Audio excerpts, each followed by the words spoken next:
வணக்கம். நாம் இன்னைக்கு பார்க்க போகிற பஞ்சலோக சிலை திருப்பரங்குன்றம் முருகன் தெய்வானை. இந்த பக்கம் வந்து பார்த்தீங்கன்னா நாரதர் அமர்ந்த மாதிரி ரொம்ப அழகாக வடிவமைச்சிருக்கோம். பங்குனி உத்திரம் ஸ்பெஷலாக முருகனை வந்து எடுத்துகிட்டு வந்திருக்கோம். இந்த சிலை பிடிச்சிருக்கவங்க நம்மளை வாட்ஸ்அப்பில் கான்டாக்ட் பண்ணி நீங்கள் பர்ச்சேஸ் பண்ணிக்கலாம். நிறைய பேர் வந்து என்கொயரி பண்ணுறேன்னு சொல்லிட்டு கால் பண்ணுறாங்க. ஸோ கால்ஸ் நிறைய வரதுனால அட்டன் பண்ண முடியல. ஒரு சில கால்ஸ் மிஸ் ஆகிடுது. எல்லாமே பேசினாலும் ஒரு சில கால்ஸ் மிஸ் ஆகிடுது.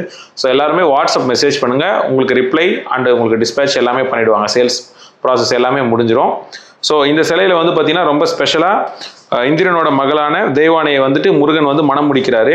சூரபத்மனுடைய அந்த வதம் முடிஞ்சதுக்கப்புறம் அந்த திருமணம் வந்து பார்த்தீங்கன்னா திருப்பரங்குன்றம்ல வந்துட்டு நடக்குது. ஸோ அவங்களுடைய திருமணம் முடிஞ்சதுக்கப்புறம் வந்து நாரதர் வந்துட்டு நேரில் அவங்கள வந்து மீட் பண்ணி ஒரு சில விஷயங்கள் நடக்குது. அந்த விஷயங்களை தான் வந்து கான்செப்டாக வச்சு இந்த மாதிரி ஓவியங்கள் எல்லாத்துலையும் எடுத்துகிட்டு வந்திருப்பாங்க. அதையே நம்ம சிலையாக வடிவமைச்சிருக்கோம். இதை பிடிச்சிருவங்க எல்லாரும் வாட்ஸ்அப்பில் கான்டாக்ட் பண்ணி பர்ச்சேஸ் பண்ணிக்கலாம். ஷோரூம் அம்பத்தூரில் இருக்க நேரில் வந்து நீங்கள் பர்ச்சேஸ் பண்ணிக்கலாம். ரொம்ப நன்றி.